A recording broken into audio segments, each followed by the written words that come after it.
গ্যাংটক পৌঁছানোর পর আমরা কি কি করেছিলাম, কোথায় কোথায় গিয়েছিলাম, কি খেয়েছিলাম, কি দেখেছিলাম। পাহাড়ে প্রথম দিন কিভাবে কাটালাম, সেই সমস্ত গল্প রয়েছে আজকের পর্বে। আর সাথে থাকবে সিকিমের ইতিহাস। আমি ঋতুপর্ণা, আর আমার একটি নতুন ব্লগে আপনাদের সবাইকে স্বাগত। চলুন আজকের পর্বটি শুরু করি, আজকের গল্পটি শুরু করি। নিউ জলপাইগুড়ি স্টেশন থেকেই আজকের গল্প শুরু করি। 13ই এপ্রিল, রাত 2:30টে। দিনটা ছিল রবিবার। Teesta Torsa express new Jalpaiguri পৌঁছলো।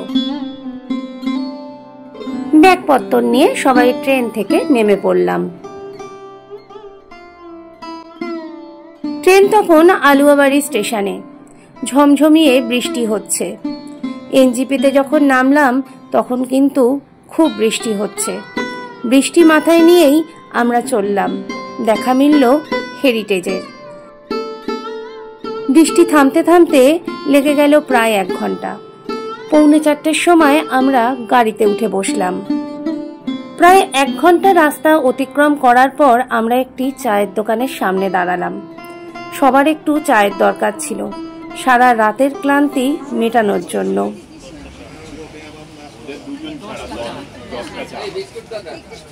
Biscuit 2টো।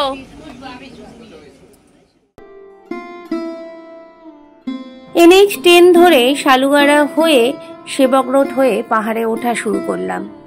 দিনের আলো ফুটতে শুরু করলো। দেখা মিলল তিস্তা নদীর। পাহাড়গুলো এক এক করে দৃষ্টত হতে শুরু করলো। কখনো পাহাড়ি বাঁক, কখনো ব্রিজ, কখনো বা টানেলের মধ্যে দিয়ে আমাদের গাড়ি এগিয়ে চলল গ্যাংটকের পথে। চলুন একটু জেনে নিই সিকিমের ইতিহাস কি। চলুন আমরা জাস্ট এন্টার করলাম সিকিমে। 1947 সালে ভারতবর্ষ স্বাধীন হওয়ার সময় দেশীয় রাজ্যের সংখ্যা ছিল প্রায় 565টি। সিকিমও ছিল এরকম একটি দেশীয় রাজ্য, যেখানে প্রথমে রাজত্ব করত ভুটান রাজারা।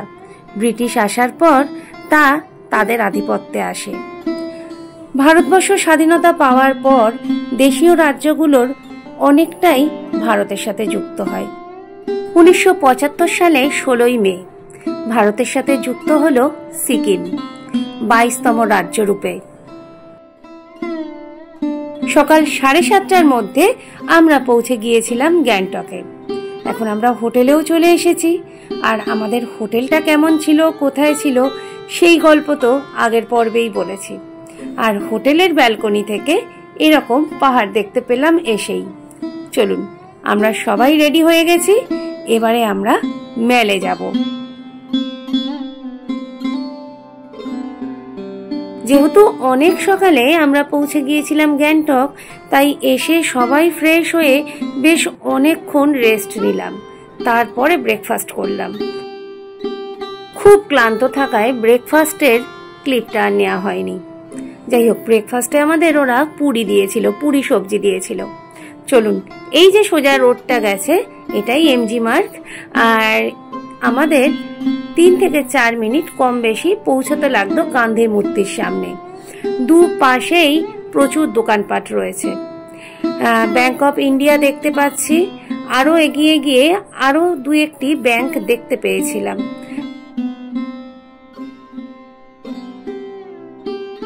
এই রাস্তাটা দিয়ে যেতে কিন্তু আমার বেশ লাগতো। আমরা 4 দিন ছিলাম গ্যাংটকে। 4 দিনে কতবার যে এই রাস্তাটায় গেছি তার ঠিক নেই। চলুন আমরা দুজন এবারে হেঁটে যাচ্ছি রাস্তা ধরে ধরে। আর এ দোকান ও দোকান দেখতে দেখতে আমি আর মিস্টার পান্ডা যাচ্ছি। জানেন, পাহাড়ি মানুষগুলো বড় সৎ, সব সময় সাহায্যের হাত বাড়িয়ে দেয়। আর এটি একটি তিব্বতীয় রেস্টুরেন্ট। প্রচুর ব্র্যান্ডের দোকান রয়েছে সারা মেল জুড়ে। আমরা মিনিট খানেকের মধ্যেই পৌঁছে গেলাম আই লাভ গ্যাংটকের সামনে। Really I love Gangtok. আর ওই দেখুন সবাই এক এক করে দাঁড়িয়ে আছে। চলুন কে কি বলছে সেটাই শুনি।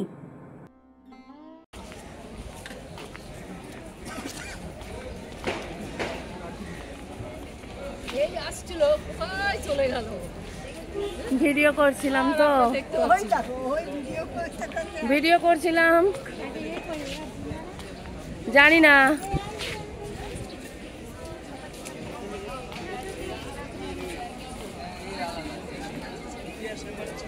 এই দেখ বাবু, ব্যাগের দোকান দেখে পাগল হয়ে যাবি।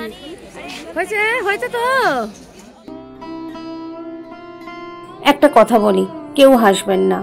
লালবাজার, আমি না ভেবেছিলাম আমাদের লালবাজারের ব্রাঞ্চ। যাই হোক, সেই ভুলটা পরে ভাঙলো আর লালবাজারের পুরো ভিডিও আসবে। পাহাড়ি ভল্লুক সবাইকে ওয়েলকাম জানাচ্ছে। আর আমরা যখন গ্যাংটকে ছিলাম তখন গ্যাংটকে ইলেকট্রিকের কাজ চলছিল, তাই দীর্ঘক্ষণ ওখানে লোডশেডিং চলছিল।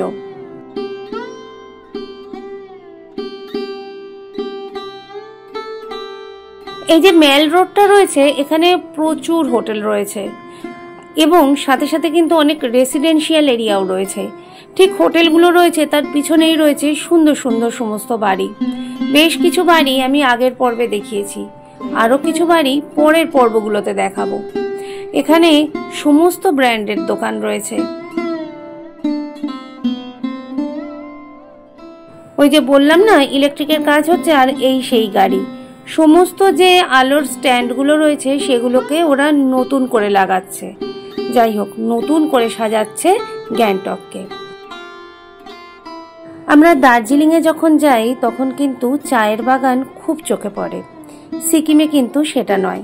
সিকিমের উচ্চতা প্রায় 28,169 ফিট, তাই এখানে চায়ের বাগান নেই বললেই চলে। একটি চায়ের বাগান আছে, টেমি টি গার্ডেন, আর টেমি টি গার্ডেনের দোকান হলো এটি, মেলের ওপরেই রয়েছে। এই টেমি টি গার্ডেনের ওয়ার্কশপ থেকে আপনারা চাইলে চা পাতা কিন্তু সংগ্রহ করতে পারেন। এদের চায়ের ব্র্যান্ডও কিন্তু ভীষণ ভালো। আর এখানে বৌদ্ধ ভাষা মানে পালি ভাষায় কিছু একটা লেখা আছে। যাই হোক, যথাসম্ভব কোনো বাণী লেখা আছে। আর এখন যে জায়গাটা দেখছেন এটা একটা হেল্প সেন্টার। আপনারা যাবতীয় তথ্য এখান থেকে সংগ্রহ করতে পারেন। যে কোনো হেল্প করবার জন্য এখানে সবসময় মানুষজন রয়েছে। এই জায়গাটা একটি সেলফি পয়েন্ট। আর এটা হচ্ছে গান্ধী পার্ক। গান্ধীজির একটা মূর্তি রয়েছে আর খুব সুন্দর ফুল আর আলো দিয়ে জায়গাটাকে সাজিয়েছে। রাত্রিবেলা দারুণ সুন্দর দেখতে লাগছিল। মেল ঘুরতে ঘুরতে সিকিমের অনেক কিছু প্রত্যক্ষ করেছিলাম। যেমন এই যে টবগুলো রয়েছে, এখানে যে ফুলগুলো রয়েছে এগুলোকে ওরা চেঞ্জ করে। আমি দেখেছিলাম দুটি মেয়ে টবগুলোকে চেঞ্জ করে নতুন টব লাগাচ্ছে, মানে নতুন ফুলের টব লাগাচ্ছে।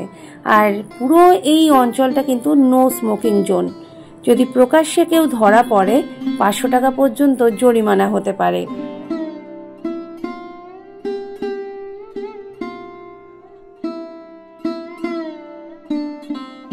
এত সুন্দর লাগছিল গাছগুলো, কি বলবো।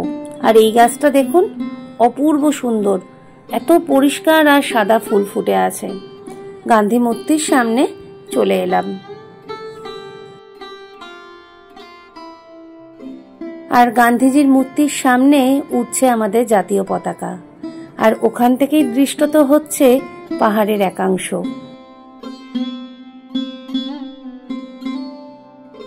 প্রায় 2 ঘন্টা হয়ে গেল মেলে ঘোরাঘুরি করছি। কখনো ছবি তুলছি, কখনো ভিডিও করছি, কখনো বা কোনো দোকানে ঢুকছি।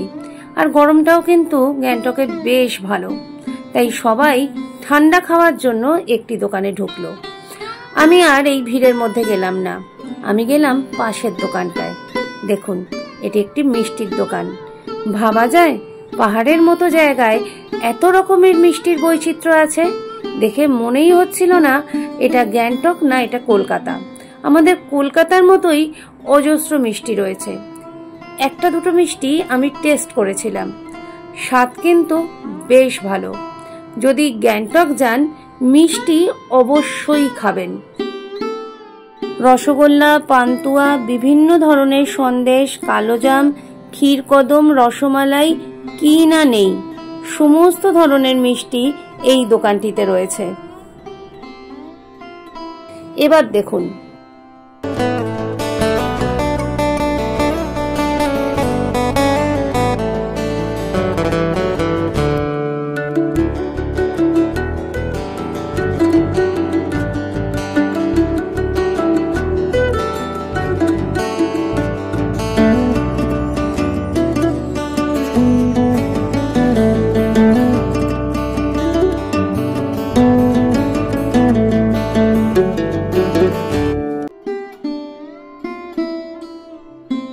চলুন, প্রায় ঘন্টা চারেক মেলে কাটানোর পর চলে এলাম হোটেলে। আর আমাদের আজকের মেনু ছিল সাদা ভাত, ডাল, পাঁপড় ভাজা, বাঁধাকপির তরকারি আর মাছের ঝাল। খাওয়া দাওয়া পর্ব শেষ করে আমি দোতলায় চলে আসলাম। আমার ঘর ছিল দোতলায়। ব্যালকনিতে দাঁড়িয়ে দেখলাম আকাশের মুখভার। ঝমঝম করে এক পশলা বৃষ্টি হলো, বজ্র বিদ্যুৎ সহ। তার কিছুক্ষণ পরেই থেমেও গেল। আকাশ পরিষ্কার, রোদের আভা দেখা যাচ্ছে, আর সাথে দেখতে পাচ্ছেন কাঞ্চনজঙ্ঘাও দৃশ্যত হলো। পাহাড়ে এসে প্রথম দিনই হোটেলে বসে কাঞ্চনজঙ্ঘা দেখলাম। মনটা সত্যি আনন্দে ভরে গেল। পাহাড়ে আসা সার্থক। দাঁড়িয়ে দাঁড়িয়ে ভাবছিলাম, পাহাড়ের কত রূপ, কত বৈচিত্র্য, তাই না? এক এক সময় এক এক রকম রূপ হয়। যাই হোক, সন্ধেবেলায় স্ন্যাক্সও চলে এসছে। ভেজ পাকোড়ার সাথে আমাদের কফি দিয়েছিল। চলুন, এগুলো খেয়ে আবার মেলে যাই। চলুন আবার একটু মেল ঘুরে আসি। ওই সবাই সিঁড়ি থেকে নেমে আসছে। আবার মেলে যাচ্ছি। এখন 6:30 বাজে। বেশিরভাগই ঘুমোচ্ছে, কারণ কাল রাতে তো কারোর ঘুম টুম হয়নি। আমরা 2-2:30 নাগাদ আমরা নেমেছি এনজিপিতে।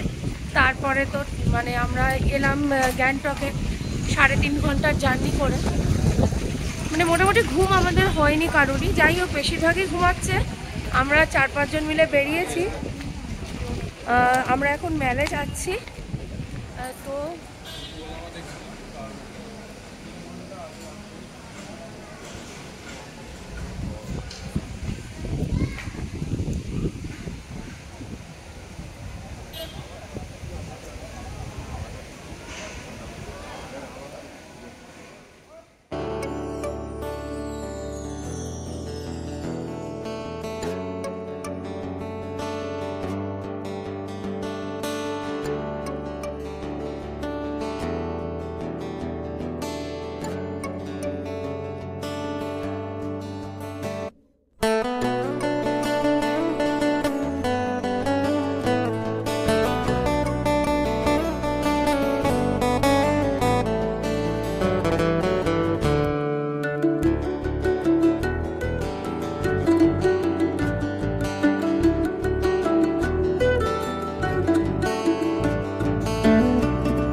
গ্যাংটকের প্রথম দিনের এটাই ছিল আমাদের গল্প।